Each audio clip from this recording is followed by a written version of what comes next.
और एक रस स्थिति के आसन पर मैं सदा विराजमान रहूं, उसकी कुछ विधियां भी हैं।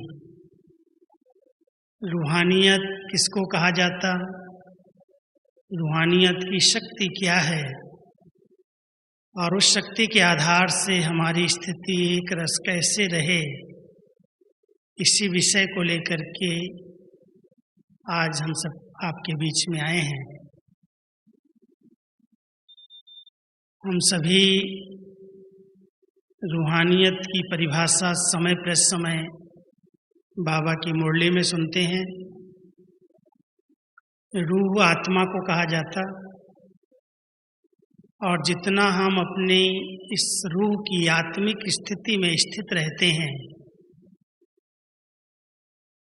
वो रूहानियत में जब रूह की स्मृति रहती है कि मैं आत्मा हूँ, ये आत्मा है, और ये अभ्यास जितना जिसने पक्का कर लिया उतना उसकी स्थिति एक रस बन जाती है। क्या है इस अभ्यास की विशेषताएं, और इस अभ्यास को कैसे हम बढ़ाएं, किन किन बातों पर ध्यान दें। आप सभी बाबा की साकार मुरलियों को अगर ध्यान से सुनते होंगे, बाबा अपने बच्चों को बहुत से हलचल वाले बच्चों को टाइटल बहुत देते हैं, और वो टाइटल्स जैसे बाबा की आज की मुरली में था, रावण ने बच्चों को बंदर जैसा बना दिया, ये टाइटल दिए हैं। ऐसे बड़े रमणीक और बड़े प्यार के टाइटल बाबा ने हम सबको दिए हैं। अगर छोटी छोटी बातों में हम बहुत जल्दी डिस्टर्ब हो जाते हैं, कभी बहुत ऊंची स्थिति बनती है, कभी एकदम नीचे आ जाते हैं, तो मैं आज आपको बाबा के द्वारा मिले हुए पहले 5-6 टाइटल सुना देता हूँ। शायद आपने बाबा का एक टाइटल सुना होगा, छुई मुई। शर्मिली बूटी एक होती है, अगर उसके समीप भी कोई आ जाता है, उसको थोड़ा सा टच करने की कोशिश करता है तो पूरा पौधा मुरझा जाता है, ऐसे लेट जाता है। तो बाबा भी कहता है मेरे बच्चों की कभी ऐसी स्थिति बनती है, एकदम छुई मुई की तरह, छोटी सी कोई बात हो गई, कोई प्रॉब्लम आ गई, कोई ने इंसल्ट कर दी, कोई ने कुछ कह दिया, जो ब्राह्मण जीवन का नशा है, खुशी है, उमंग है, उत्साह है, वो एकदम छुई मुई की तरह निराश हो जाती है, आत्मा उदास हो जाती है। दूसरा बाबा एक टाइटल देते हैं कि मेरे बच्चों की स्थिति जैसे सोडा वाटर होती है। सोडा का पानी जब होता है बोतल में से, अगर कोई हिला करके बोतल खोल देता है तो 1 मिनट में, 1 सेकंड में बाहर आ जाता है। तो कई ऐसे बच्चे हैं कि अगर कोई ने छोटी सी बात कुछ कह दिया और वो सहन नहीं कर पाए तो एकदम उबाल आ जाता है, गुस्से में आ जाते हैं, जोश में आ जाते हैं, उत्तेजनाएं आ जाती हैं। तो बाबा कहता है इस बच्चे की स्थिति सोडा वाटर की तरह है। कभी कभी बाबा एक और रमणीक नाम देते हैं, कहते हैं बच्चे जैसे गैस के गुब्बारे होते हैं, गुब्बारे में गैस भर दो और उसको छोड़ दो तो आसमान तक पहुंच जाता है, लेकिन थोड़ा सा गैस लीक हो गई, निकल गया तो धरती पर आ जाता है। ऐसे ही मेरे बच्चों की स्थिति भी ऐसी है,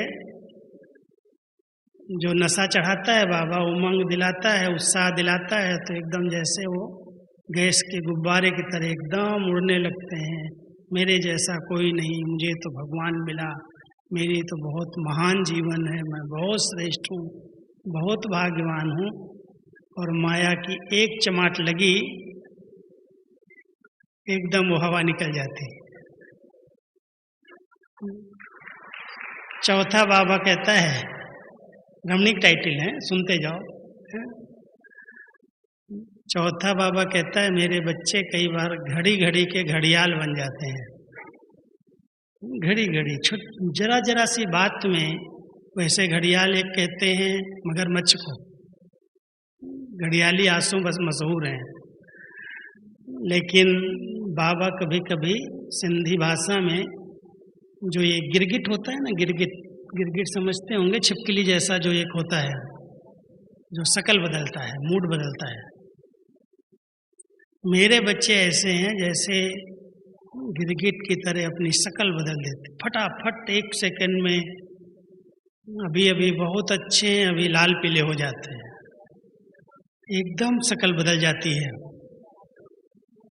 और 5वां एक और अच्छा टाइटल बाबा देता है, जैसे पारे की मिसिल स्थिति है, पारा एकदम चढ़ता है और एकदम गिर जाता है। बहुत मगरूर बच्चे हैं, थोड़ा सा भी कुछ अच्छा करते हैं, महिमा होती है, नशा चढ़ जाता है, फिर अपने जैसा कोई नहीं। 2 बीमारियां हो जाती हैं, एक अहम और वहम आ जाता है और दूसरा निराश और उदास हो जाते हैं।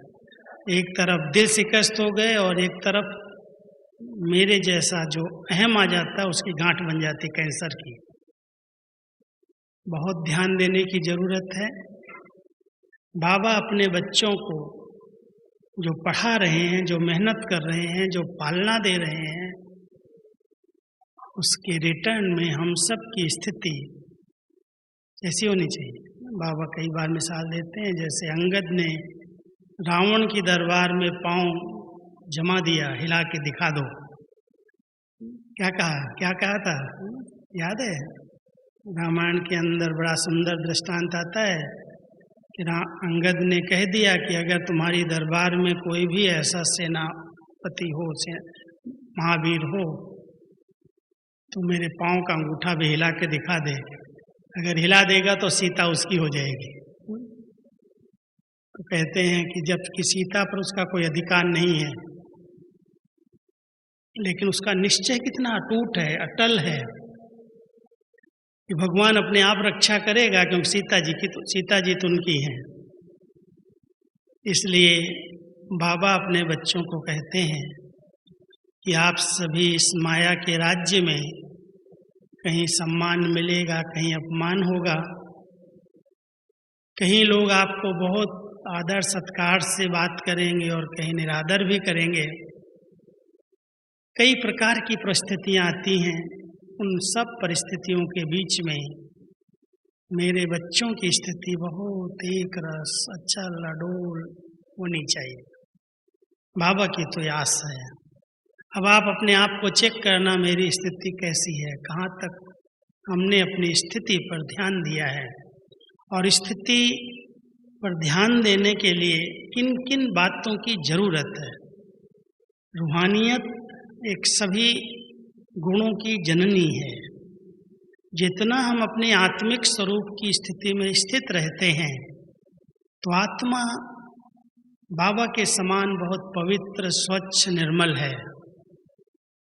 लेकिन देहमान में आने के कारण अनेक प्रकार की बीमारियां आ गई, अनेक प्रकार के हिसाब किताब आने लगे। इसलिए बाबा कहते हैं, बच्चे कुछ बातों को अंडरलाइन करो ताकि आपकी ये रूहानियत की स्टेज बढ़ती जाए। तो मैं आपको 7-8 बातें सुनाता हूँ जिस पर हम सबको बहुत अटेंशन देने की जरूरत है, क्योंकि रूहानियत को बढ़ाने के लिए हमें खुद पुरुषार्थ करना पड़ेगा, मेहनत करनी पड़ेगी। 63 जन्म हम सब देहमान में रहे हैं, अपने आप को विस्मृत, अपने आप को भूल करके इन कर्मेंद्रियों के इतने गुलाम बन गए, इतने अधीन बन गए। जैसा कर्मेंद्रियों ने आत्मा को नचाया वैसे वो नाचने लगी, वैसे कर्म करने लगी। अब बाबा अपने बच्चों को रूहानियत की स्थिति में लाकर के स्वराज्य अधिकारी बनाना चाहते हैं। तो उस स्वराज्य अधिकारी स्थिति को प्राप्त करने के लिए, रूहानियत को बढ़ाने के लिए हम सबको सबसे पहले अंतर्मुखी रहने का अभ्यास करना है। कल अभ्यास करना आप सभी, क्योंकि जब बड़े संगठन में हम आते हैं तो कौन क्या बोल रहा है, आवाज़ की दुनिया में जल्दी आवाज़ में आ जाते हैं। लेकिन अंदर जा कर के अपने आप को देखना, अपने आप से बातें करना, मैं जो हूँ जैसा हूँ, अपने स्वरूप को देखना, इससे रूहानियत बहुत अच्छी तरह से अनुभव होने लगेगी। तो आप इस गहराई में जाएं कि मैं आत्मा, अंदर जा कर के अपने आप को देखूं, अंदर से बात करूं अपने आप से, अंतर्मुक्ता सबसे पहली मूल रूहानियत को बढ़ाने की धारणा है। दूसरी बात आती है कि हम सब कई लौकिक कार्यों में बहुत व्यस्त रहते हैं और बाबा कहता है लौकिक को छोड़ो भी नहीं, लेकिन लौकिक को अलौकिक में परिवर्तित करो। जहाँ पर लौकिकता माना साधारणता है, जहाँ पर हम सब देह और देह के संबंधों में जकड़े हुए हैं, बंधे हुए हैं, बाबा कहता है सबके साथ रहो, संबंध निभाओ। लेकिन जो हमारी लौकिक दृष्टिकोण बना हुआ था, लौकिक नाते रिश्ते के आधार से जो हम देखते थे, बात करते थे, संबंध निभाते थे, उस लौकिकता को अलौकिकता में, साधारणता को दिव्यता में परिवर्तन करो। और जितना आप लौकिकता को अलौकिकता में बदल देंगे, उतना रूहानियत आती जाएगी। लौकिकता माना देह अभिमान, देहिक दृष्टि से देखना, बोलना, संबंध निभाना, कई प्रकार से हम सब लौकिकता के बंधनों में बंधे हुए हैं। ब्रह्मा बाबा ने सबसे पहले अपनी लौकिकता का त्याग किया। लौकिक नाते रिश्ते भी बाबा को भूल गए। बाबा की लौकिक बहू बाबा को बाबा कहने लगी, बेटी बाबा कहने लगी, सब कुछ सबकी दृष्टि में एक ही, मेरा बाबा, मेरा बाबा, मेरा बाबा। बाकी सारे संबंध एक संबंध में परिवर्तन हो गए। कोई ने उस नज़र से बाबा को नहीं देखा, क्योंकि उनकी दृष्टि के अंदर वो अलौकिकता आ गई, रूहानियत आ गई, न्यारापन आ गया। और तीसरी बात है कि अगर हम इस बाह्य जगत में बहुत ज़्यादा लिप्त हैं, उपराम नहीं है, तो रूहानियत का अनुभव नहीं होगा। अगर हम अपनी रूहानियत को बढ़ाना चाहते हैं तो दो शब्द बाबा बहुत अच्छे प्रयोग में लाते हैं मुरली के अंदर। एक कहते हैं बच्चे उपराम स्थिति बनाओ, और दूसरी दृष्टा, साक्षी दृष्टा स्थिति बनाओ। संबंध निभाओ, साथ रहो, सबके बीच में रहो, लेकिन बुद्धि उपराम रहे। उपराम माना ऊपर, न्यारी स्थिति रहे। और दृष्टा, हर आत्मा अपना अपना बहुत एक्यूरेट पार्ट इस नाटक के अंदर बजा रही है। देखो सबको, लेकिन इंटरफियर नहीं करो। दृष्टा बन करके देखने वाली आत्मा की स्थिति स्वतः एक रस बन जाती, क्योंकि क्वेश्चन नहीं करता ऐसा ये क्यों कर रहा है, इसको ऐसा नहीं करना चाहिए। बाबा ने कर्मों का ज्ञान दे दिया, जो करेगा वो पाएगा। जैसा कर मैं करूँगा, मुझे देख सब करेंगे। अगर मैं दूसरों को सुधारना चाहता हूँ तो पहले मुझे अपने कर्मों पर ध्यान देना होगा। हमारे अगर हर कर्म में दिव्यता है, अलौकिकता है, रूहानियत है, तो कहने की आवश्यकता नहीं है, लोग उसको देख करके धीरे धीरे सीख लेंगे, फॉलो कर लेंगे। इसके साथ साथ चार बातें और बताता हूँ। एक स्लोगन बहुत सुंदर बाबा का है, ध्यान देना। स्वचिंतन उन्नति की सीढ़ी है, पर चिंतन पतन की जड़ है। अगर मुझे अपनी उन्नति करनी है, अपनी एक रस स्थिति बनानी है, तो स्वचिंतन को, अपनी मस्ती में मस्त रहो, जिसको बाबा साकार मुरली में कहता है अपनी घोट तो नशा चढ़े। कौन क्या कर रहा है, ये ऐसा कर रहा है, वो ऐसा कर रहा है, बाबा कहता है तेरा क्या जाता है, तुम आंखें बंद कर लो, मेरे पास सबका हिसाब किताब है, मैं देख लूंगा। बाबा ने किसी बच्चे को जवाबदारी नहीं दी है ध्यान देना, ये क्या कर रहा है, वो क्या कर रहा है। अगर अपनी स्थिति को कोई हलचल में लाना चाहता तो इस प्रकार के प्रश्न उठाएगा। अगर एक रस स्थिति बनाना चाहता है तो अपनी मस्ती में रहेगा, अपनी घोड़ तो नशा चढ़ेगा, अपनी मस्ती में रहो। एक बहुत अच्छी हंसी की कहावत कहते हैं, आग लगे बस्ती में मैं रहूं मस्ती में। लेकिन अगर कोई बहुत फर्ज है, कोई बहुत अच्छी जवाबदारियां आपके आगे हैं, तो शुभ भावना का दान दो, शुभ संकल्पों से अपने आप को भरपूर करो। इसके लिए दूसरा शब्द बाबा का आता है, एक तरफ स्वचिंतन करो और दूसरी तरफ बाबा कहता है शुभ चिंतक बनो। क्यों? फर्ज है, परिवार है, ऐसा हम किनारा भी नहीं कर सकते हैं और ऐसे हम देख भी नहीं सकते, लेकिन अपनी स्थिति बिगाड़ करके नहीं। मान लो आज कोई डॉक्टर है, सर्जन है, उसको चीर फाड़ करनी है, पेशेंट बहुत दर्द में है, बहुत परेशान है, तो उसके दर्द को देख करके वो खुद दुखी नहीं होगा। अगर दुखी हो गया तो उसकी दवाई नहीं कर सकेगा। अलग से अपने को सर्जन समझ करके उसके दुख को दूर करने के लिए सर्जरी करेगा। बाबा भी कहते हैं सारी दुनिया में दुख दर्द बढ़ रहे हैं, पाप बढ़ रहे हैं, किसी से उसके दिल का हाल पूछ करके देख लो। कभी कभी जब किसी से पूछो आप कैसे हैं, बड़े प्यार से कहते हैं अच्छे हैं, ठीक है। लेकिन अगर थोड़ा सा और पूछ लो तो सब रोना धोना शुरू कर देते। बहुत सारी प्रॉब्लम्स, कलयुग का अंतिम समय है, हर क्षेत्र में अति हो रही है, हर आत्मा अपने हिसाब किताब चुकतू कर रही है। तो जैसे ऐसे लगता है जैसे हर एक के आगे दुखों के पहाड़ गिर रहे हैं।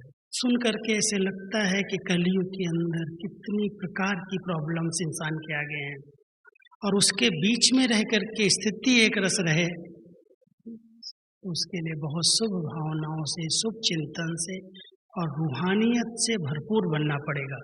अगर जरा भी रूहानियत की कमी है, आत्मिक स्थिति का अगर हमने अभ्यास नहीं किया है, तो ऐसी ऐसी परिस्थितियां जब पारिवारिक जीवन में आती हैं तो आत्मा बहुत हलचल में आ जाती है, बहुत दुखी होती रहती है। बाबा के घर में आते हैं, कुछ समय के लिए शांति मिलती है, प्यार मिलता है, सुख का अनुभव करते हैं, आते हैं भाग भाग करके, लेकिन अंदर अंदर योग नहीं लगता। एक मिनट भी मन एकाग्र नहीं होता। एक रस स्थिति कैसे बनेगी? अगर हम सब इस बात को ध्यान दें कि बाबा ने कहा है ये अंतिम समय हिसाब किताब चुकतू होने का समय है। जो कुछ आत्माओं ने पिछले 84 जन्मों में जिसके साथ हिसाब किताब बनाए, अंतिम समय है, आ करके पूरा करेंगे। लेकिन आप बच्चे अपनी स्थिति को हलचल में नहीं लाओ, एक रस अचल अडोल बनो, क्योंकि ड्रामा के अनुसार हर आत्मा अपना किया हुआ कर्मों का फल भोग रही है। शुभ चिंतक जरूर बनो, शुभ चिंतक बन करके उसको योग का दान दो, उसको शुभ संकल्प दो, ताकि वो दुख दर्द से थोड़ा समय राहत पाले। वो फर्ज है हम सबका, लेकिन उसके दुखों में दुखी हो जाऊं, उसके कारण मैं हलचल में आ जाऊं, मेरी स्थिति डगमग हो जाए, ध्यान देने की आवश्यकता है। बाबा का ज्ञान हम सबको बहुत ऊंची स्थिति बनाने के लिए है, और वो ऊंची स्थिति ऊंचे चिंतन से ही बन सकती है। जब तक हमारा चिंतन श्रेष्ठ नहीं, ऊंचा नहीं, जब तक हम इस ड्रामा को साक्षी दृष्टा बन करके नहीं देखते, तब तक स्थिति में हलचल आती रहेगी।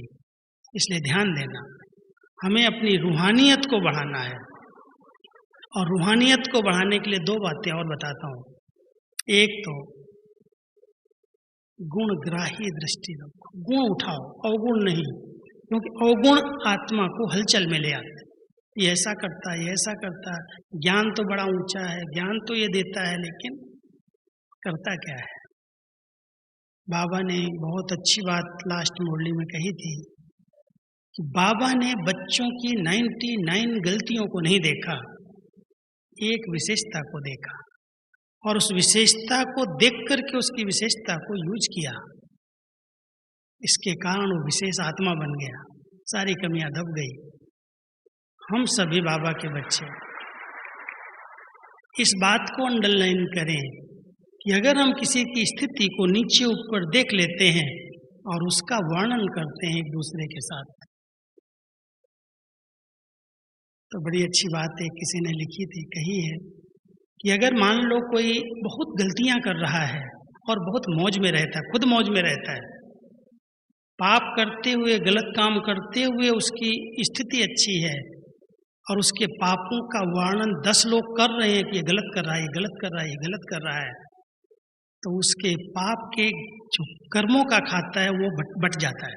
जिसने ग्लानि की उसके पास वो कर्म चला जाता है और वो मौज में रहता है, करता है पाप कर्म, लेकिन जिसने उसका चिंतन किया, जिसने उसका वर्णन किया, करने वाले से वो पाप उसकी तरफ ट्रांसफर हो जाता है।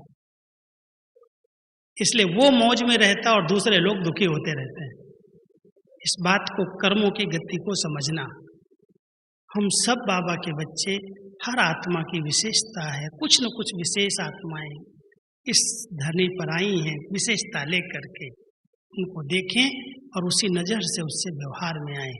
और फिर चौथी बात, परोपकारी बन करके उसको उपकार की भावना से, परोपकार की भावना से स्नेह दें, शक्ति दें, सकाश दें, जो सहयोग दे सकते हैं वो दें, लेकिन उसके अपकार की भावना का रिटर्न अपकार के रूप में न दें।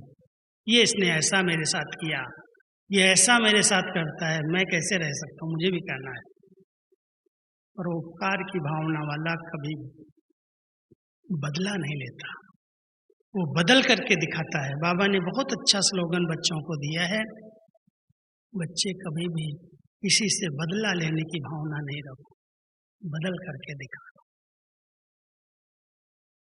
उसकी निशानियां मैं आपको बताऊं, जिन्होंने रूहानियत में रहने का अभ्यास कर लिया वो कभी भी बातों के विस्तार में नहीं जाएंगे।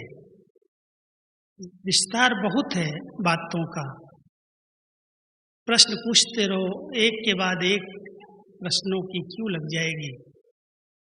अगर रूहानियत में रहने का आपको अटेंशन है कि मुझे तो अपनी ये स्थिति बनानी है, तो उस विस्तार में से सार को उठा लेंगे। बातों को देखते हुए भी नहीं देखेंगे, ये ऐसा क्यों हो रहा है, ऐसा नहीं होना चाहिए। बहुत त्रिकालदर्शी स्टेज में रह करके, जैसे मम्मा बाबा, जैसे हमारी दादियाँ उस स्थिति में रह करके इस नाटक को देख करके एक रस रहती है, कभी प्रश्न नहीं करते ऐसा क्यों हो रहा है, ऐसा नहीं होना चाहिए। विस्तार में नहीं आती और साथ साथ जैसे देखते भी नहीं देख रही है, कोई कुछ सुना रहा है उनको, बता रहा है उनको, ऊपर से जाता है, अंदर नहीं जाता है। जानती है ये हर आत्मा का अपना अपना हिसाब किताब, अपना अपना पार्ट है। तो अगर हमें रूहानियत को बढ़ाना है तो ध्यान देना, विस्तार में अभी जाने का समय नहीं है। कोई की बातों का विस्तार मत करो, अपने भी कोई बहुत सारे हिसाब किताब उनको विस्तार में ले आओ कि अब चुप तो होने का समय है। मुझे केवल बाबा ने विधि बताई है, मेरे आगे कोई भी हिसाब किताब आया है मन मना भव। केवल एक ही महामंत्र बाबा ने हम सबको दिया है, ये हमारे लिए संजीवनी बूटी है। इसी मंत्र से हम अपने सब हिसाब किताब चुप तो कर सकते हैं। अगर योग नहीं लगता है तो एक बहुत अच्छी विधि है, केवल बाबा के कमरे में जाके बाबा को देखते रहो, बाबा की दृष्टि की तरफ देखो, सिर्फ आपका योग लग जाएगा। बिल्कुल आत्मिक स्थिति में मैं आत्मा, ये बाबा बैठा है सामने देख रहा है, अपने आप बाबा अनुभव कराना शुरू कर देगा और धीरे धीरे आत्मा बिल्कुल हल्के बन करके बाबा के पास चली जाएगी, शक्ति मिलने लगेगी। लेकिन अगर बातों के विस्तार में कई बार बैठ जाते हैं, सोचने लगते हैं मेरे साथ ऐसा हुआ, मेरे साथ ऐसा हुआ, पास्ट को बिंदी लगा ही नहीं पाते। बातें जो बीती हैं उनका ही चिंतन चलता रहता है। इसलिए इसको एक और अच्छा शब्द बाबा देता है, ये भूतकाल की बातें, बीती को भूतकाल कहते हैं और भूत की तरह परेशान करते हैं आत्मा को। इसलिए बीती को चितवो नहीं, आगे की रखो ना आस। अगर सचमुच एक रस स्थिति बनानी है तो वर्तमान में जीना सीखो। आज मेरा अच्छा होगा तो कल निश्चित अच्छा हो जाएगा। आज मैं अपने तन मन धन को सफल करूंगा तो कल कोई चीज की कमी नहीं पड़ेगी, सब बाबा अपने आप रिटर्न करेगा। इसलिए वर्तमान पर जिसका ध्यान है उसकी स्थिति एक रस बन सकती है। और जिसने चिंता कर ली कल क्या होगा, कल के लिए करूं, कल के लिए करूं, बाबा कहता है कल तो काल का नाम है, कल कभी आता ही नहीं। इसलिए कभी भी वर्तमान के सिवाय न बीती का चिंतन करो, न आने वाले की चिंता करो। सब अच्छे से अच्छा होने वाला है। अगर वर्तमान को हमने बहुत अच्छी तरह से जिया है, बाबा की याद में मग्न होकर के बाबा की सेवा में लगे हैं, तन मन धन सफल किया है, तो कल अच्छा ही होगा। कहीं ना कहीं से रास्ता मिल जाएगा। इसलिए सोचने की जरूरत, अधिक सोचने की जरूरत नहीं, और किसी के कर्मों से अपनी भेंट नहीं करो। इसके साथ ऐसा हो गया, इसके साथ ऐसा हो गया, मेरे साथ ना हो जाए। उसके कर्म उसके साथ है, मेरे कर्म मेरे साथ है। अगर इतनी एक रस स्थिति बनानी है तो इस पर बहुत ध्यान देने की आवश्यकता है। और साथ साथ जो आत्मा इस रूहानियत का अभ्यास करती हैं, वो इच्छा मात्रम अविद्या की स्थिति में रहती, इच्छाएं उनकी पूरी हो जाती। आज जितने हलचल के वातावरण में हलचल आ रही है, उसका एक कारण दिखाई देता है, व्यक्ति के अंदर चाहनाएं बढ़ती जा रही हैं। ये चाहिए, ये चाहिए, ये चाहिए, और उसके पीछे वो भागता है। कैसे भागता है? बाबा कहते हैं जैसे मृग है ना, हिरन, पानी की प्यास में रेत के अंदर भागता जाता। मृग तृष्णा, इच्छाएं कभी भी पूरी नहीं हो सकती।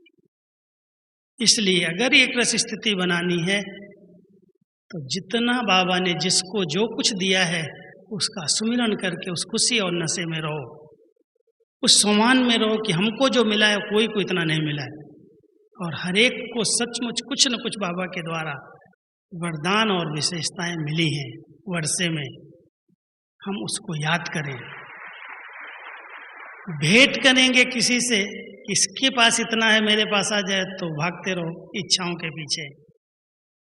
रूहानियत अगर बढ़ानी है तो स्थिति को संपन्न भरपूर अनुभव, जो कुछ प्राप्ति है उसका चिंतन और सुमिरन करो कि बाबा मुझे आपने बहुत कुछ दिया है, माला माल बना दिया है, इतना ज्ञान का खजाना दिया, गुणों का खजाना दिया, शक्तियों का खजाना दिया, इतना अविनाशी धन दिया, खुशी दी, संगम युग की हेल्थ दी, वेल्थ दी, हैप्पीनेस दी, क्या नहीं दिया। अगर आत्मा की स्थिति के हिसाब से देखो, शरीर भले कैसे भी किसी के नीचे ऊपर हो, लेकिन ज्ञान और योग से जिसने अच्छी तरह से अपने चिंतन को श्रेष्ठ बनाया है वो मन से एवर हेल्दी है। और जिसने इस खजाने का अच्छा चिंतन किया है, जिसके पास ज्ञान धन गुणों का धन है, वो माला माल है, कोई कमी उसके पास नहीं है। सबसे बड़ा धन कौन सा है? कहते हैं जिसके पास संतोष धन है उसके पास सब धन धूल समान। संतोष का धन, गुणों का धन सबसे श्रेष्ठ धन है, और वो धन हम बच्चों को भगवान से मिला हुआ है। इसलिए उसके पीछे भागने की बजाय इस धन को बहुत अच्छी तरह से यूज करो। शक्तियों का धन है, समय का इतना बड़ा अमूल्य खजाना मिला है, संकल्प का खजाना है, श्वास का खजाना है, एक एक सेकंड सफल करो। जैसे वो पैसा 5 रुपया भी अगर कोई चला जाता है कहीं एक्स्ट्रा, या भूल से, या कोई गिर जाता है, इतने संकल्प व्यर्थ चले जाते हैं, मेरा नुकसान हो गया, मेरा गिर गया। लेकिन समय इतना अमूल्य खजाना है, और ऐसे हम गंवा देते हैं, घंटा 2 घंटा 4 घंटा, उस पर ध्यान नहीं जाता, उसका चिंतन नहीं चलता। हमारे संकल्प जा रहे हैं, हमारा समय जा रहा है, हमारी एनर्जी जा रही है। अगर वो 5-10 रुपया कहीं चले भी गए, अपने आप फिर से आ जाएंगे, कोई हिसाब था, पूरा हो गया। लेकिन चिंतन जब चलने लगता है तो उसके बाद खुशी गायब हो जाती है। एक दिन एक यहाँ माता आई थी, उसकी कान की एक बाली गिर गई, यहाँ 2 पहने होते ना कान में। अब वो माता इतना परेशान, सारा उसका नशा घूम, भाई जी मैं सोफे पर बैठी थी, वहीं गिरी है और कहीं नहीं गिरी है, आप किसी से अनाउंस कर। अब इतनी छोटी बाली के लिए क्या अनाउंस कराया जाए? इतना उसके संकल्प चले, उसका योग टूट गया, सारा टाइम वो एक छोटी सी बाली के पीछे। खुशी गुम, चेहरा मुरझाया हुआ। ड्रामानुसार कोई को मिली और उसने खोया पाया में दे दिया जाके, और उसको जब दूसरे दिन मिल गई इतना खुश, बात जैसे सब कुछ मिल गया। ये विनाशी चीजों में खुशी अनुभव कर रहा है व्यक्ति, और अविनाशी प्राप्तियों के लिए 2 घंटा, 2 दिन, 4 दिन इतनी क्लासेज हुई, इतने योग के प्रोग्राम चले, सब गंवा दिया। सोचने की बात है, थोड़ा इस पर विचार करना, एक रस स्थिति का आधार क्या है। क्या ये सब चीजें जो विनाश होने वाली हैं, जो आज है सबकी डूबने वाली हैं, सब जाने वाला है, उसके आधार पर मेरी खुशी और स्थिति तो नहीं है। अविनाशी स्थिति, अविनाशी खजानों से संपन्न आत्मा है, ये तो आएगा और जाएगा। इसके पीछे मैं अपनी खुशी क्यों गायब करूं, अपनी स्थिति को हलचल में क्यों लाऊं, क्यों अनुमान लगाऊं इसने उठाया होगा, इसने ले लिया होगा, ऐसा किया होगा। कितने व्यर्थ संकल्प, नेगेटिव संकल्प चला चला करके मन भारी। ध्यान देना, बाबा ने हम सबको ज्ञान, गुण और शक्तियों से वेल्दी बना दिया, संपत्तिवान बना दिया।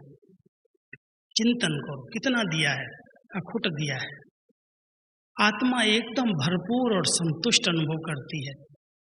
अंदर की आवाज निकलती है, बाबा पाना था सो पा लिया, काम क्या बाकी रहा, कुछ नहीं चाहिए।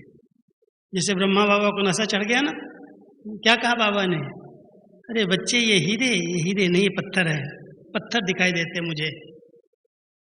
1 सेकंड में उनसे वैराग्य आ गया, छोड़ दिया सब कुछ, चिंता परवाह नहीं की कि इसका क्या होगा।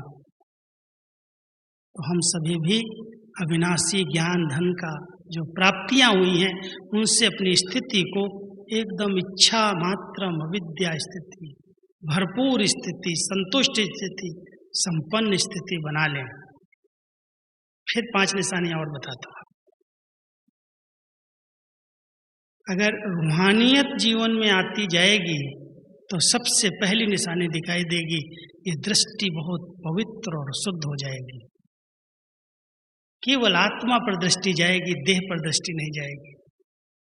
आज जितनी प्रकार की प्रॉब्लम्स आ रही हैं, व्यक्ति देह को देखता है, बॉडी कॉन्शियस में आता है, चंचल वृत्ति होती है, अपने आप को कंट्रोल नहीं कर पाता है, और आज जितने भी अपराध हो रहे हैं दृष्टि की चंचलता के कारण हो रहे हैं। रूहानियत में रहने वाली आत्मा की दृष्टि बहुत स्थिर और पवित्र, भाई भाई की शुद्ध हो जाती है।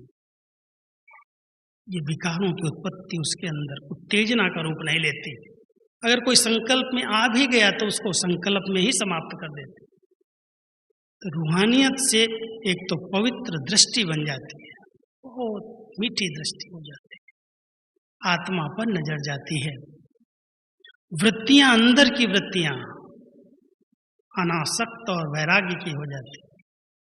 अनासक्त वृत्तियां बन जाएं, चेक करना, क्योंकि वृत्तियां बड़ी चंचल हैं।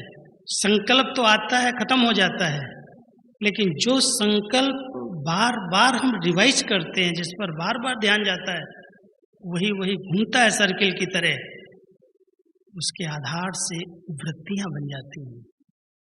और बाबा हम बच्चों को इस समय कह रहे हैं, बच्चे अपनी श्रेष्ठ वृत्तियों के आधार से वाइब्रेशन बनाओ, वायुमंडल को चेंज करो। कलयुग के पतित तमोगुणी वायुमंडल को चेंज करने का साधन आपकी श्रेष्ठ वृत्तियां हैं। अपनी श्रेष्ठ वृत्तियों को देखो, कितनी स्थिर हैं, कितनी शांत हैं। वृत्तियों की चंचलता इतनी जल्दी खत्म नहीं होती, ध्यान देना। संकल्प को हम संकल्प से चेंज कर सकते हैं। मानो अच्छे गलत संकल्प आ रहे हैं, पता चल गया नेगेटिव है, व्यर्थ है, नहीं सोचना, अच्छे संकल्प सोचने लगे, पढ़ने लगे, चिंतन करने लगे, तो व्यर्थ समाप्त हो जाएगा। लेकिन जो चंचल वृत्ति बन गई है, वो देखते ही वो विचार चलने फिर से आ जाते, फिर से निकल आते बाहर। वृत्तियों को व्रत से चेंज किया जा सकता है।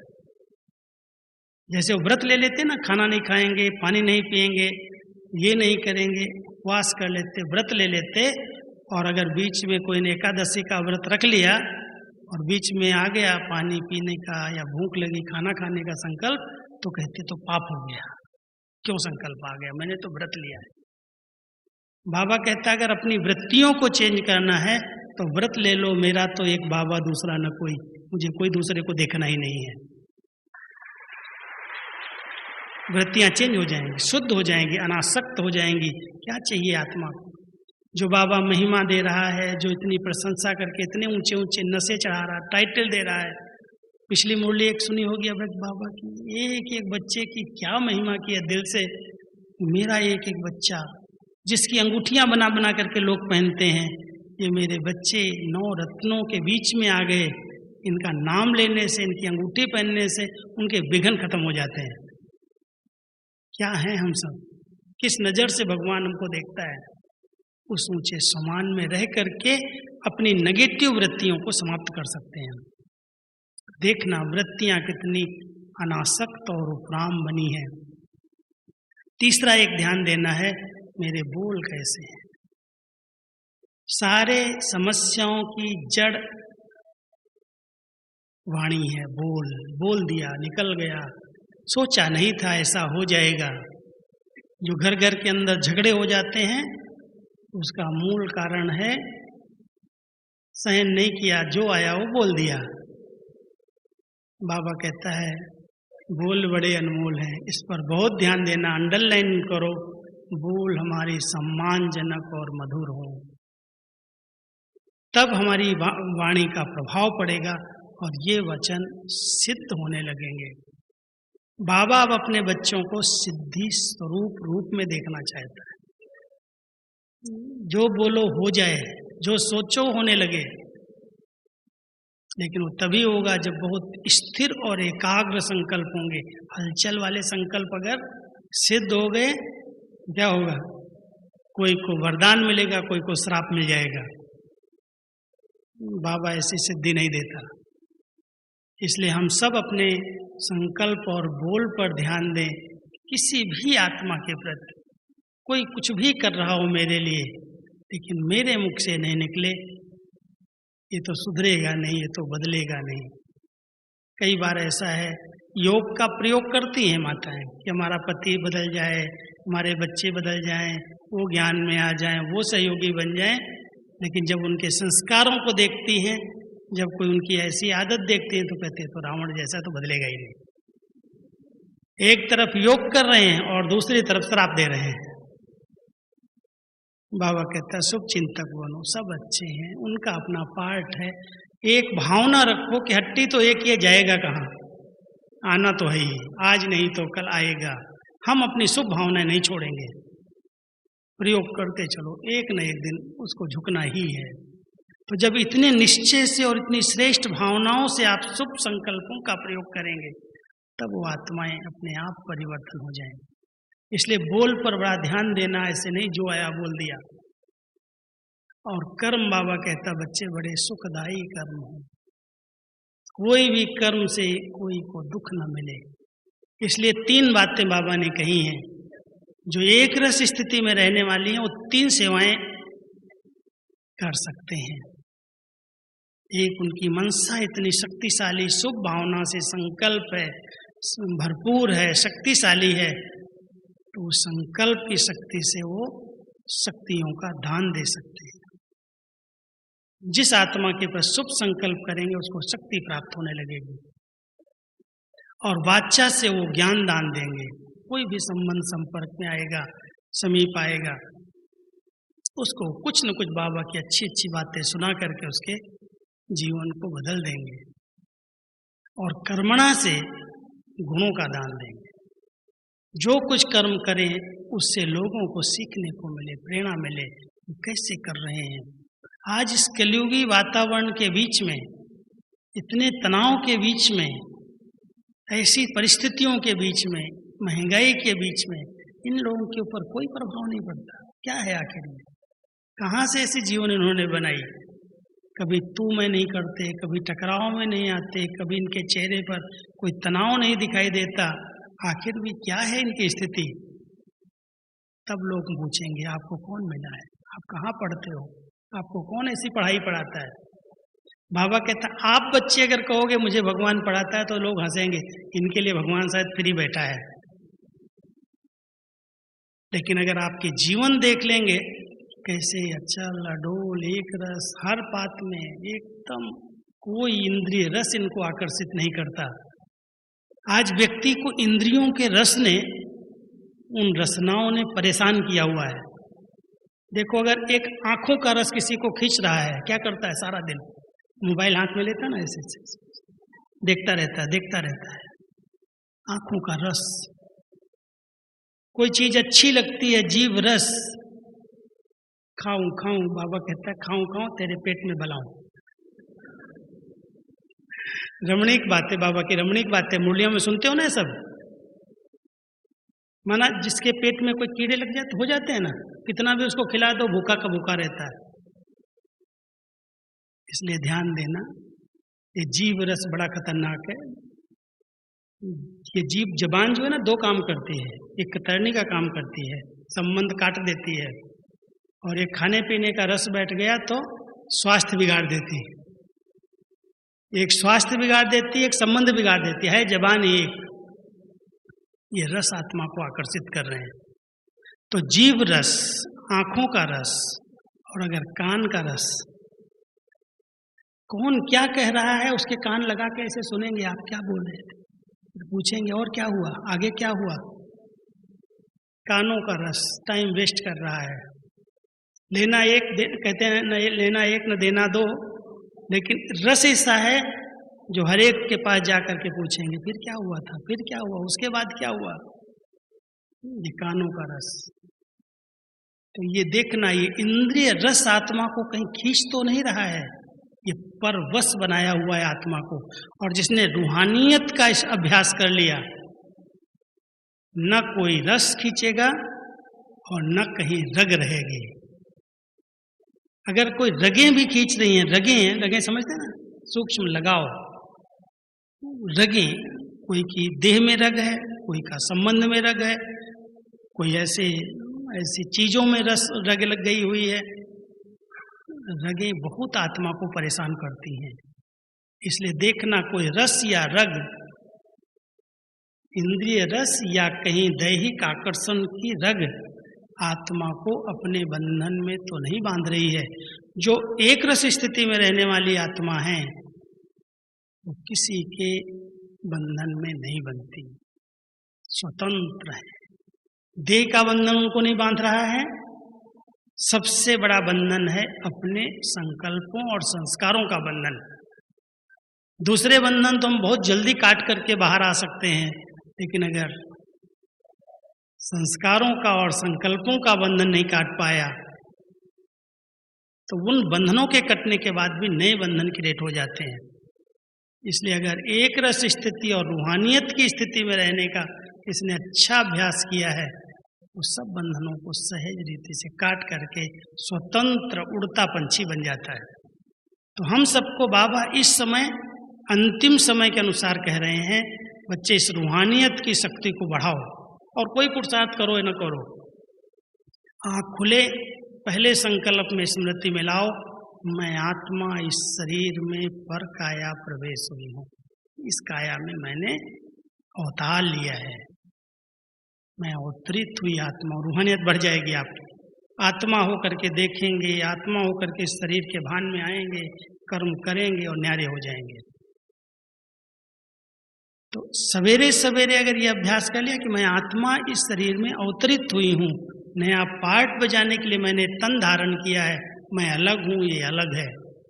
योग की संपूर्ण स्टेज है देह और देही, आत्मा और शरीर का अलग अनुभव होना। इतना लिप्त हो गए शरीर के अंदर जो आत्मा अपने आप को भूल गई।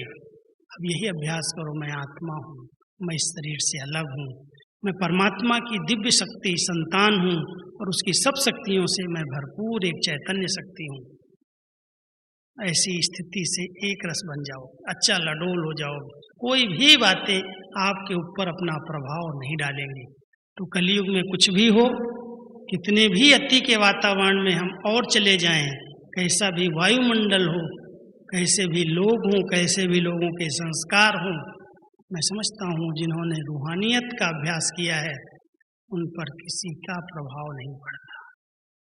तो अचल अडोल एक रस स्थिति के लिए आत्मिक स्थिति में स्थित रहने का बहुत अच्छा अभ्यास करते रहो। ओम शांति।